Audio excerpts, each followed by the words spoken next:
they're sort of at the outer end of the rhetorical spectrum already. But you know, Joe, as we all know, they've been talking like this for years. It's sort of part of the way that North Korea communicates. They always talk at this really exaggerated level. They've been saying for years they're going to drown Seoul in a sea of blood. And what I wanted to do, really, frankly, by going to Pyongyang was to try to cut through some of that and figure out how much of this is theater and how much of this is real strategy. Ultimately, what do they want from us? Because we know essentially what we want from them. We can talk about it all day on this side. But I wanted to know, what do they make of our intentions in the United States? What do they make of our capability? What do they make of our resolve? And what do they actually intend to do to try to get there? And you concluded what?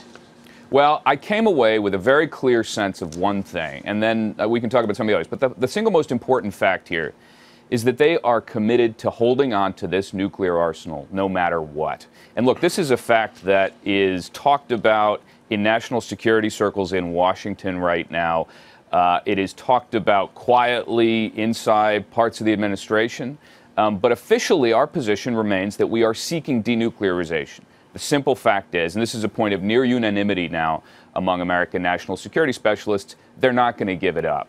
And what I came away with from Pyongyang was a very clear sense that they've made that decision themselves. And so now the question is, well, what can we do? How do we try to de-escalate the tensions at the moment? And ultimately, how do we set up a system that might contain and deter them from using these weapons, much the way that we were able to deter the Soviets from using them during the Cold War? So what's the solution, Evan?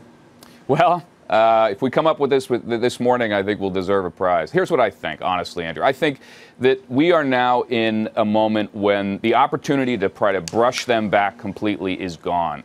James Clapper, who is no softy when it comes to national security, has said to me, we are operating in a moment right now where the thing we need most is visibility. We need some form of diplomatic contact. We're not getting good intelligence out of North Korea. Even under the worst days of our relationship with Cuba, we had an interest section in Havana.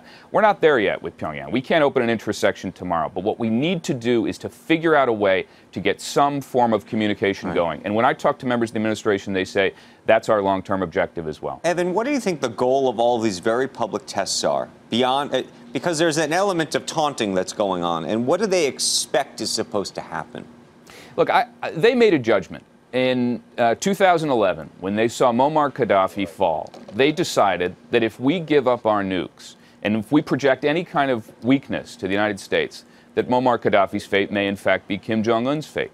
And so this is as much signaling to China as it is signaling to us, because what they want to say to China is we are prepared to go to war, so don't press us, don't push us too far. So this is really about them telling the world that they are in a new phase now, and that's true. Look, they've got an ICBM that's capable of reaching the American mainland. And so we have to deal with reality. We can't deal with North Korea as we want it to be. Nikki Haley sounds... Just to follow up on this point, Evan, we may have made a mistake with what we did with Gaddafi after getting him to give up his nukes and nuclear ambitions and then going ahead and taking him out. If we then go down this path and say, okay, if you talk really tough and you won't give up your nukes, that does get us to the bargaining table and you can continue to exist, what message does that send to any other regime down the road, and what unintended consequences will we be dealing with as a result?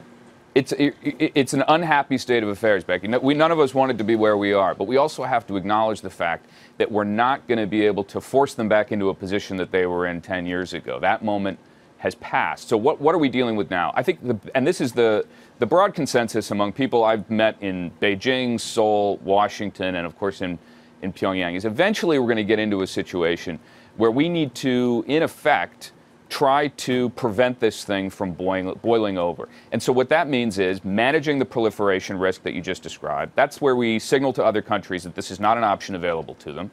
But really, in the short term, the most important thing is to figure out a way to reduce these tensions, to reduce the chances of miscalculation. The only way we do that is by introducing the second half of what the Trump administration has talked about. They've talked about maximum pressure and maximum engagement. We're doing maximum pressure, and it's actually moving along in the Security Council quite well. But we're not yet getting the maximum engagement. That's the missing piece of the puzzle. Evan, Kim Jong-un... Hold on. There may come a day, in your view, Evan, where we're okay with him having it, and I don't think that's where Nikki Haley is at this point, because it's different from the Cold War, because they will use it to blackmail us for God knows what. So this push might come to shove. This is not going to be more containment at some point. I mean, it's going to get scary. Maybe can South Korea orchestrate some type of regime change, or another country orchestrate something like that? Isn't that going to be the end result of this? No? I think the chances are unlikely. Then how do if we do not accept that they're allowed to have nuclear capabilities, what do we do short of a military option? As you know, the military options are grim. General Mattis has said so. H.R. McMaster, when he talked to me about this project, when I talked to him about North Korea, what he said was, we recognize the serious risks of deterrence. We know that they cheat on deals. We know that they might try to blackmail the United States. But that's frankly what needs to be said at this stage in the process. He's saying the right thing on behalf of the United States. Nikki Haley is saying what she's supposed to be saying. But they don't mean it. We all know there's an element of this that goes on behind the scenes and an element of this that goes on in front of the cameras. And they need to be doing an element of theater at the moment. But the truth is, their long-term objective is trying to build a box around North Korea that's going to prevent them from being the most immediate risk. We can deal with the other countries down the road. Hey there, thanks for checking out CNBC on YouTube. Be sure to subscribe to stay up to date on all of the day's biggest stories. You can also click on any of the videos around me to watch the latest from CNBC. Thanks for watching.